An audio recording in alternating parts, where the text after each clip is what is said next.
Here's how to stop Wi-Fi on your phone from turning on automatically. If you find this video helpful, don't forget to like and subscribe. When most iPhone users want to turn off their Wi-Fi, they just slide down from the top right corner of their screen to open their control panel, and they tap on the Wi-Fi button to turn it off. But if you look closely at the top, there's a message saying disconnecting nearby Wi-Fi until tomorrow, which means your Wi-Fi is not actually being turned off completely. Instead, your Wi-Fi will automatically turn back on the next day.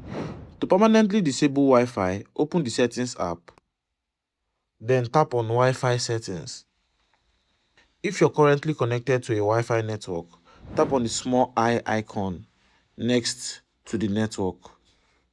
Then toggle off auto join to turn it off. If you do this, it will prevent your iPhone from automatically connecting to this particular Wi-Fi. Then, to turn your Wi-Fi off completely, you go back to your Wi-Fi settings. Then toggle it off. After that, swipe down from the top right corner to open the control panel.